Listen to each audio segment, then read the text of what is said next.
We've looked at a couple of women. We've looked at Sarah, and we have looked at Rebecca. What we see in common in both of them is a strong degree of faith. A strong sense also of things that needed to be done when they needed to be done. They may not have been done the way they ought to have been done, and they may have actually cut across their faith, but they were women of action. They were women who were busy. They were workers. They weren't the kind of individuals who stood off to the side and who weren't involved. Last night we talked about the different generations, all of the different struggles and challenges that they have had and will continue to have. We talked about also the weaknesses, the frailties, the challenges that seem to be characteristic of each of the generations. But you know, in any ecclesia, every one of the generations supplies something that is quite special. Sometimes ecclesias need the baby boomers to give the drive, the vigor, and the forward momentum that comes from the baby boomers. Sometimes, in times of trouble, in times of conflict, ecclesias need that special gift that the Generation X brothers and sisters have to bring peace and to calm the troubled waters of the ecclesia. There are times when the innovation, the imagination, the freshness, the vigor, the youth, the new thinking of Gen Y and Gen Z adds something special to the ecclesia so that it rethinks anew what it's doing and why it does what it does.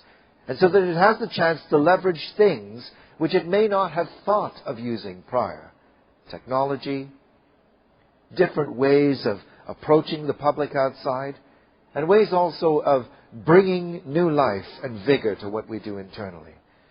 So every one of the generations brings something into the equation for ecclesial life that works.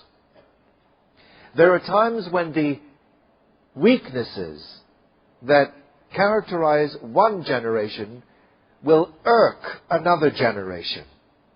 And so when an older generation is about formality and structure and order, this can become very irksome to younger generation people. And in times of conflict like that, it's useful for us to think in terms of what's important to the generation of the brothers and sisters who would like things to be working in a particular way. When you understand what the veterans had to build, they were also called, not just the silent generation, but others have called them the greatest generation because of the rebuilding of the world after World War II. There are times when you have to remember, as a young person, that your old grandmother, grandfather, uncle, aunt grew up in a generation where order was reestablished out of disorder and chaos. And so for them, order is about being healthy, being, as far as the truth is concerned, focused and running well. And if you understand that about them, when you are dealing with what comes across as inflexibility, you can speak to them on the basis that we can still have health, orderliness, things done decently and in order if we do what we're suggesting to you. We know how important that is. And we don't ever want to do things that are disorderly, disrespectful, or that don't work. So please, work with us on this. And that way the generations are able to connect and work with each other. And the old brothers and sisters, the older ones, when they understand, the young people sometimes need to be able to try out or to propose an idea, which it won't break anything, it won't make things not work, but it might be worth trying to see, will this invigorate the ecclesia? The generations change. Things move from one generation to the next, and change is a constant for all generations. So Dinah was a young woman in the ecclesia, a young woman in the family of Jacob. She was the only girl, or at least the only one we hear about, the only daughter of Jacob. You can imagine that in the midst of this family, with all these brothers, and her father, and a battalion of servants, she would be like a princess in the midst of everyone. The likelihood is she might have been spoilt. If you had just one girl in all of that, just imagine how you would treat her. She'd be quite special. And to Mother Leah, as she watched the development of her boys, the sorrow and the sadness that would have given her, because you can see these things early. You don't wait until they're 25 to realize what kind of children you've raised. You can see it when they're 5, when they're 10, when they're teens. And as she saw what they did, you can imagine. And remember, all of this is about imagination. It may not be the way it was, but if it irritates you into thinking more deeply about the characters, then the job is being done. Maybe Leah was her hope, that of the children, this one might get it right. Maybe this was the one that she poured so much love, guidance, direction into. Maybe this was the one that she kept an eye on and put boundaries around and had a lot more control over, because she saw what had happened to the boys. And this was a girl in the family. So the natural inclination for the parents would be to put more controls around the girl to protect her. Did Dinah see on her mother's face all the marks of suffering, of sadness, of yearning? Leah only wanted one thing. She wanted Jacob to love her.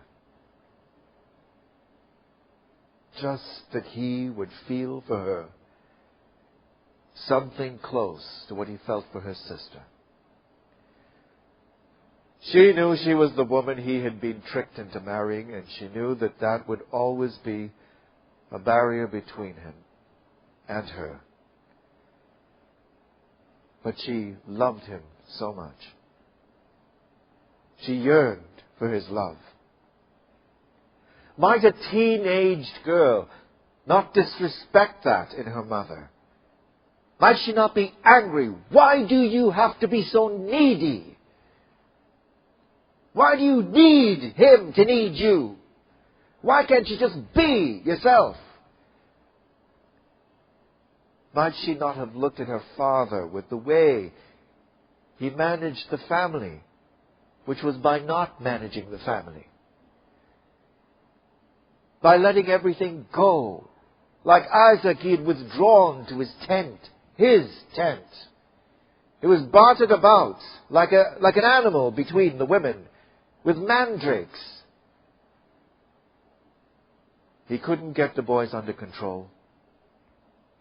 And he threw himself into his work to the extent that he might have just exhausted himself in the field, so that when he came back to his tent, he just went to sleep, ate, went to sleep, and tuned out the family. When Dinah looked at her father, what did she think? That's the kind of man you are yearning for? You're dying for his love? He's not even a man. What kind of man is my dad? He's not in control of anything. Look at the way the boys behave. And he doesn't do anything. He doesn't say anything. Is it possible that Dinah, had in her some of the strong will, the iron, the steel that Sarah had in her, that Rebecca had in her? Sharing the same bloodline, the same strands of DNA that could be found in her grandmother and her great-grandmother. And with a girl with a strength of will that she might have had, that she had inherited, that was in her naturally, and with the perceptiveness that the women in this family clearly had, the depth of insight into people and what motivates them, what triggers their behaviors, the way they are. Just think about Rebecca and how she managed that situation in the deception of Isaac. She knew him so well, and she knew her son. If Dinah had that kind of depth of perception, how would she see the ecclesia? What did it look like to her? To you and me, thousands of years after reading this story, it's where God is preserving His truth. In the midst of all the families of the earth, it's in this one crazy, dysfunctional, ineffective, not really working well family that He was preserving His truth. What did Dinah see when she looked out across her family? She saw 4 sets of families.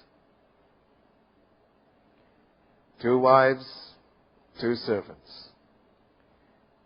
She saw the boys continually beating each other up in order to establish who was greater and who was lesser. She saw the violence that seems to have developed in her own brothers, her flesh and blood brothers. She saw an ineffective father, and she saw an ineffective mother. And when she looked at all that, might she not have thought to herself, there's no love in this place. These people say they believe something about the future and what we're going to become, and look at the way they treat each other. How could I even think that these people have the truth? There are young people that sometimes look at us as mums and dads, and that's what they think about us. They look at our ecclesias and all the warring and fighting that we all fall prey to, and they ask the same questions. Is it any wonder that it starts by saying, Dinah, the daughter of Leah, which she bare unto Jacob, went out to see the daughters of the land. You know, for a girl in a family that moved back and forth all over the place, was continually sojourning, what might she yearn for? A life where you were just in one place. One place. Securely in one place for the rest of your life. When you're continually on the move, that's what you yearn for. She looked out at the world. She could see in the interactions of the world with Abraham, with Jacob and his family, what the men looked like, what the young men looked like. She saw the way that they interacted. She imagined, as she looked out at the people in the town around, that there was warmth, acceptance, love, inclusiveness, no exclusion. She didn't see people fighting and warring out there.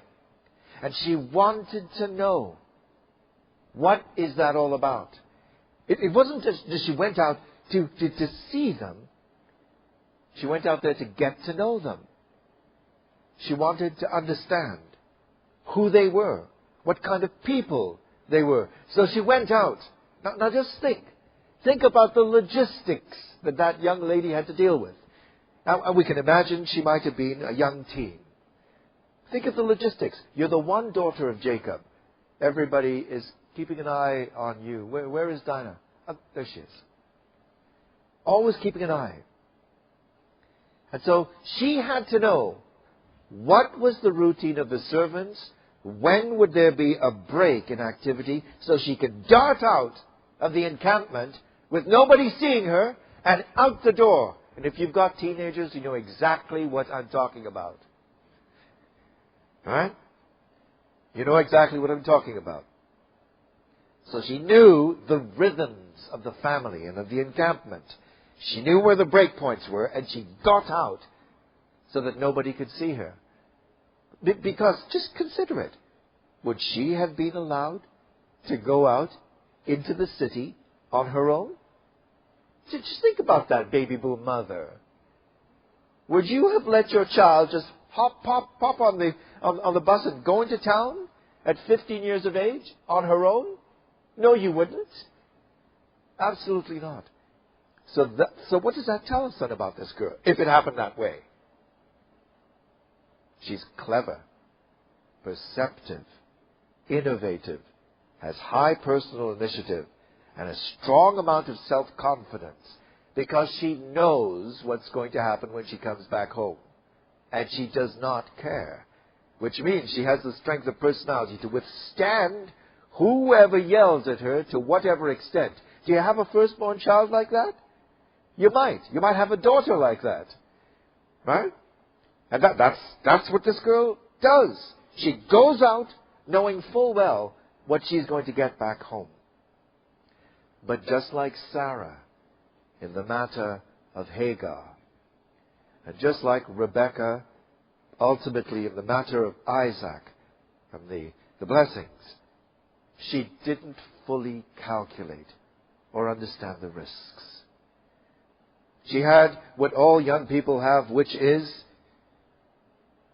the sense of omniscience, knowing everything, the knowledge that their parents could not possibly have.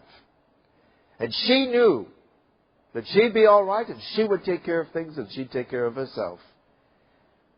Now, the next part of the story doesn't talk about her speaking with the young girls and what they said to her and what she said to them. Look at what it says.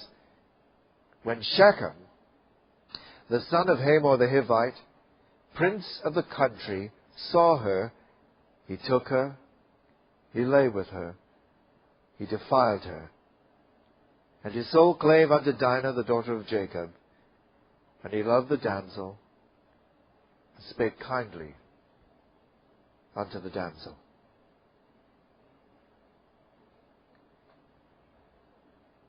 The words,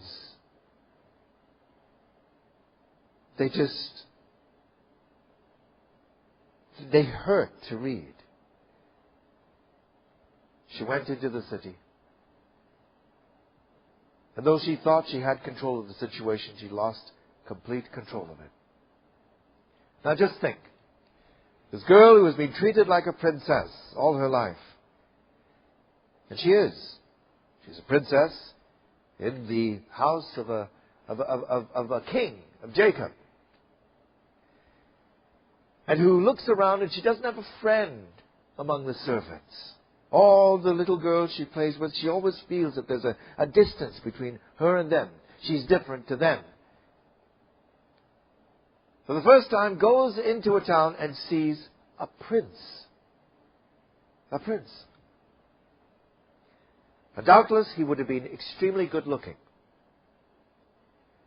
For this to happen, he would have been charming and insightful about people. For this to happen also, he may have had attractive qualities in his personality. But in his society, he would have been spoilt likewise. And in a society, in the world, where the standards of behavior and of morality would have been way below anything Jacob would have talked about with his family.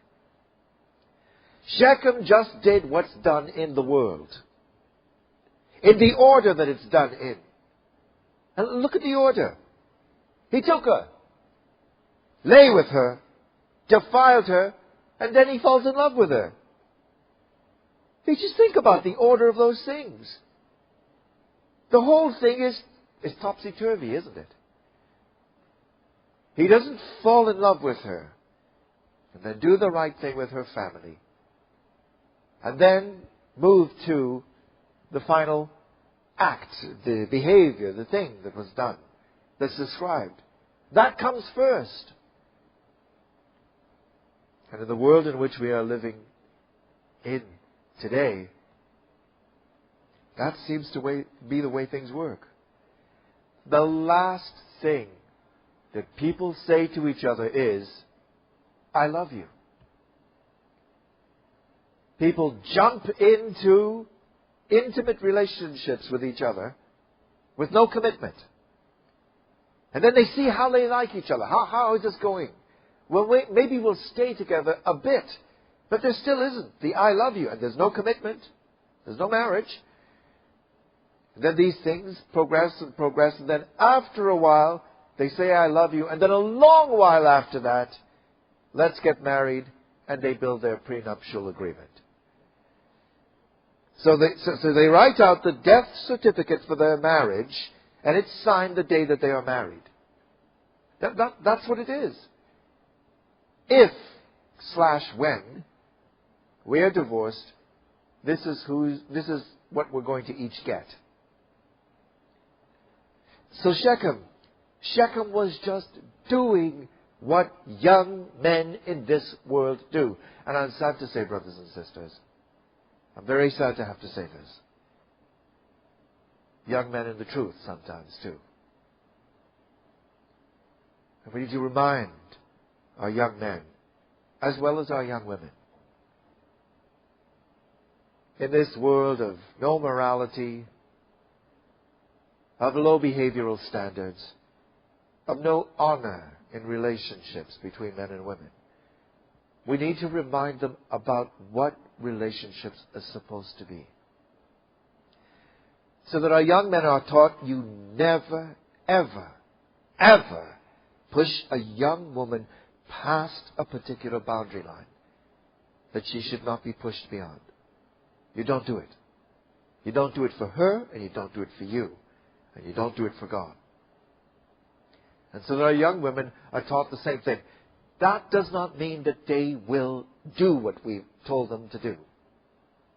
But we've given them as much and as best we can a sense of the importance of this issue.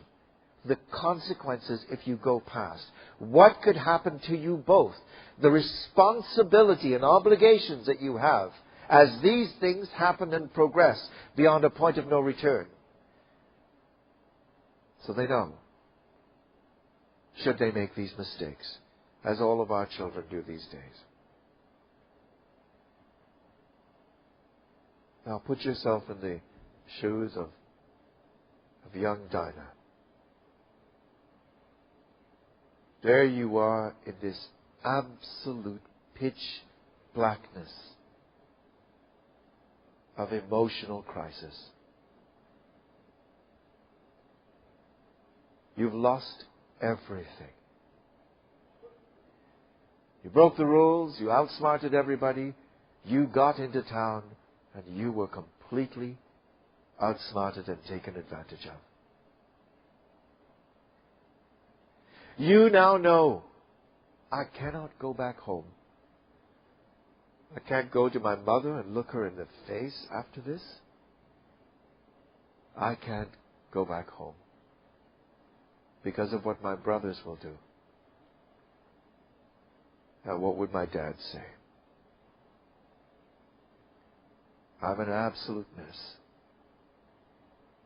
I've messed up everything I was raised with. And it's nobody else's fault but mine. The boy sees something in her. You know, young people that are raised in the truth, they don't know it. But there's something in them that makes them different, whether they leave or not, to the world outside. They may run far away from the truth and go out into that world, but there's something, Sunday school, ecclesial life, the readings, youth activities, Bible schools, all the things that they've done in the truth.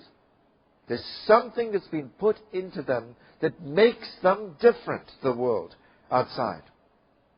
There's a depth of character that they have that is different to the superficiality and the sheeny glossiness of the world outside. Unlike the Christmas tree decorations that many people in the world seem to be, there's a weight to them and a substance to them that makes them attractive to people yearning for something deeper and richer than the skin-deep relationships that people specialize in the world today. That's what Shechem saw in this girl. Do you not think he had the run of all the beautiful girls of the town? Clearly, in doing what he did, that's what he did have. That's what he was used to. He could have any girl he wanted, anytime, anywhere. And it didn't matter whose daughter she was, because he was entitled to that.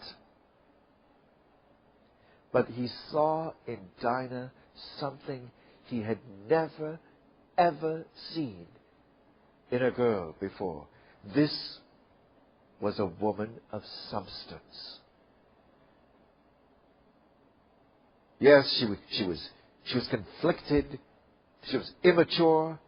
There was all of the anger that would be put into the into the heart of a child, seeing ineffective parents and things wrong and broken in the family that were not addressed. There'd be all that in her, but something else would be in her, apart from her beauty. Something in her character that was deep and rich. And he wanted that. He wanted that enough that he was prepared to tune out all the potential marriages he could have had in that town so that he could unite his life with this young girl's. He could see that he had broken something in her. He had hurt her. He had wounded her. He was confused. He wasn't used to this kind of reaction. He'd had girls fight him off before, but that was just them doing what they did. And he would have what he wanted, and things would be okay somehow. But he knew he had broken something, and he felt deep pangs in his conscience as he watched her weep. As he watched the grief, he'd never seen grief like that in someone before. Ever. In no girl he'd ever been with. He didn't understand the grief. As he asked her and talked to her, and she told him what had just happened, and what that meant for her, and what that meant for her family, and who she is, and who her father is, and why this was something that was not going to be acceptable to her family. He began to understand something that was a different model to what he had grown up with. It was something that was entirely foreign to him. But he was a young man who had elements of good character in him too. And he had a conscience. And he felt very badly about what had happened. And he spoke kindly unto the damsel. Shechem spake unto his father Hamor, saying, Get me this damsel to wife. And Jacob heard that he had defiled Dinah his daughter. Now his sons were with his cattle in the field. And Jacob held his peace until they were come. So you're Jacob. The one daughter you have amongst all of the sons, in the midst of all the troubles of your life, all the troubles of your difficult, harsh, challenging life. That one little girl that you have, you've just heard, she went into the town unaccompanied, and she was raped. if you felt like you were an incompetent father before that point in time, how would you feel when you heard that? Well, we know how he felt because he's almost speechless. There's a little bit of an echo, an interesting echo. This goes back to the days of Rebekah. Rebekah was the daughter of Bethuel. But when you look at the narrative of Eleazar negotiating with the family, who negotiates with him? Laban and her mother. Bethuel recedes into the background.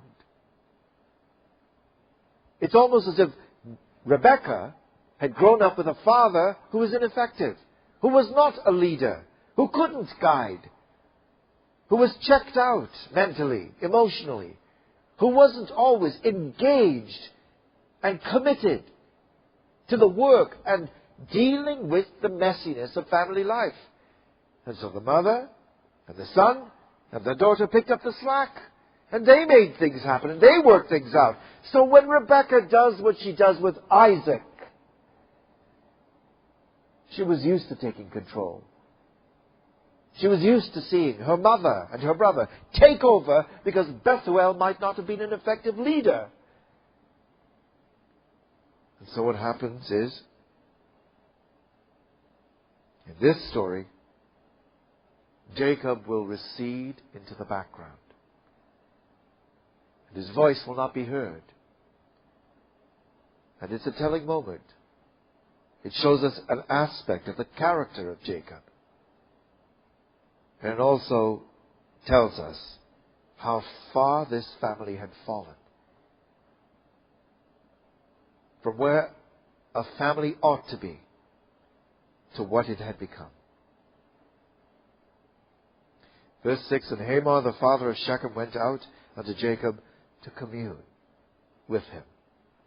The sons of Jacob came out of the field. When they heard it, they were grieved, and they were very wroth, because he had wrought folly in Israel in lying with Jacob's daughter. Now just pay attention to that. He had wrought folly, which thing ought not to be done. So here's a group of young men with all of their fighting, all of their competition with each other, all the fighting and ugliness in that family, who have a strong sense of the way things ought to be done. Sound familiar, brethren? Sometimes we're like that too. Sometimes we've got this strong sense of the way things ought to be done. And we're focused on one thing or two things that ought to be done, when everything else is falling apart and a mess. Everything else. So these young men, suddenly they're all about what ought to be done, the right things to do, and the things that should not be done, that are inappropriate, that are immoral. This ought not to be done. That's the attitude that they come from the field with. Hamor communed with them, saying, look, the soul, the heart, the very being of my son Shechem longs for your daughter. I pray you, give her him to wife. And make ye marriages with us. Give us your daughters. Give your daughters unto us. Take our daughters unto you. And ye shall dwell with us. And the whole land shall be before you. Dwell, trade ye therein, and get you possessions therein. So what's he doing? What is Hamor doing? Hamor, by the way, his name has an unfortunate meaning. It's donkey. It's ass. And so here is Hamor, like all the donkeys of Wall Street. And what is the essence of his negotiation? Here's all the things you can get if you let them get married. You get this, get that, get this, get that. It's all before you. You can get all of these things. It's all about wealth and riches and materialism. Because that's what this town has to offer. It's the Christmas tree decoration that the world offers. It looks solid, everything looks good. Any pressure on it and it's gone. There's nothing in it but air. But space. And so he says all these things. And then Shechem said unto her father. Shechem talks to her father. And can you imagine? You are Jacob. And you are looking in the face of this boy that has raped your one little girl. And he's talking to him. And he says, let me find grace in your eyes. And what ye shall say unto me, I'll give. Ask me never so much dowry and gift. I'll give according as ye shall say unto me. But give me the damsel to wife. And there we see the full character of this boy to whom the truth could have been taught. This boy Shechem. Because he's willing to give everything he owns. Everything. So that this girl can be a part of his life. And he appeals. He knows what he has done. He knows what that means to her father. And yet he bravely puts himself forth. He doesn't put daddy in front of him. There's no helicopter daddy in front of him that's somehow negotiating on his behalf because my little 19-year-old can't speak for himself. The boy comes forward and humbles himself in front of the man whose daughter he took advantage of and whose heart he broke. But he's fallen in love with her. And he's apologizing and asking that he will extend this gift to him. And he'll give him anything he wants. Everything. It's all he knows to do. I'll give you something for it. Because that's what he was raised with. I mean, look at his dad. He grew up in Donkey Town, didn't he? And so it says, and the sons of Jacob answered Shechem and Hamor his father deceitfully. And Jacob doesn't say anything. Why? Because he's crushed, but also, might it not be there was something he saw in this boy, something in him that made him think, maybe something good can come out of this. But in his confusion, he says nothing. And so the boys, who were never united for any purpose except to do evil together, or when they were hungry and had to go down into Egypt when famine came about, here they are united to do an act of evil, these boys. And what they say is, we can't do this thing, to give our sister to one that is uncircumcised, for that were a reproach unto us. But in this will we consent unto you. If ye will be, as we be, that every male of you be circumcised, then will we give our daughters unto you, and we will take your daughters to us. We will dwell with you, and we will become one people. What have they just articulated? The promises made to Abraham. That's what they've done. They have taken the truth and preached it to these men as a foundation for a marriage, for a deal that they're making with them. That's what they've done. The uniting of Jew and Gentile. Circumcision to make one people. Well, what happens is Hamor runs back to the town. And look at Hamor. Look at Mr. Donkey, the negotiator. Look what he says. First of all, verse 19. And the young man deferred not to do the thing because he had delight in Jacob's daughter. And he was more honorable than all the house of his father. And Jacob saw that. Jacob saw something in that boy. And Hamor and Shechem, his son, came into the gate of the city, communed with the men of their city, saying, These men are peaceable unto us. Therefore, let them dwell in the land, and trade therein. For the land, behold, it is large enough for them. They're brilliant negotiators. Hamor is absolutely brilliant as a negotiator. Let's take their daughters to us for wives, and let us give them our daughters. Only herein will the men consent unto us, for to dwell with us, to be one people. If every male among us be circumcised as they are circumcised, shall not their cattle and their substance and every beast of theirs be theirs? Every beast of theirs be ours? And the men said, what was that bit about the circumcision? What's that all about? And so they walk through with circumcision, there's no doubt. But he reaffirms, and this is all that we're going to get. Because in Donkey Town, what you get is what you've got. So everything that they can get, they're willing to put up with the pain to get that. What happens? It says, and unto these men, the men of the city hearkened. Every male was circumcised. All that went out of the gate of the city.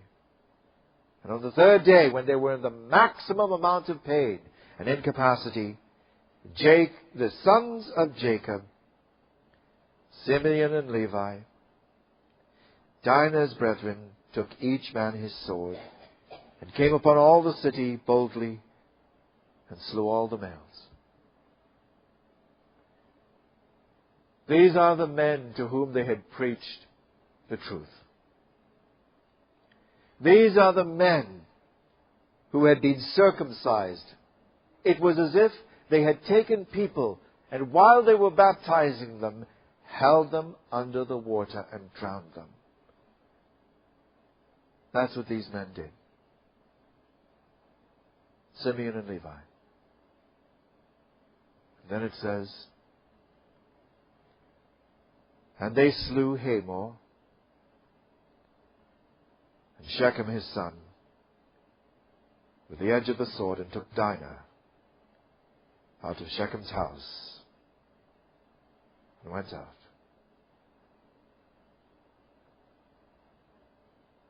Can it not have been that Dinah saw the character that was in Shechem?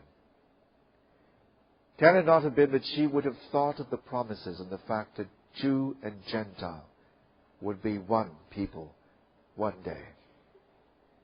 Can it not have been that she thought, I can teach him the truth. He'll become a brother. It will all work out. Somehow it will work out. And when her brother came in with that sword and put it into the man that she had started to love, and when he grabbed her by the shoulder and shoved her in front of him and said, get out of here, and muttered the foul and filthy words that he might have muttered about his own sister, what would have been in her mind?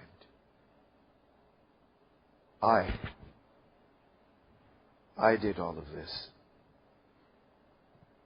I killed Shechem. It says, these men then took all the sheep, oxen, asses, everything that was in the city, everything that was in the field, all their wealth, all their little ones, and their wives, took they captive, and spoiled, which thing ought not to be done. These men of integrity showing their true character in what they actually did. They took the women.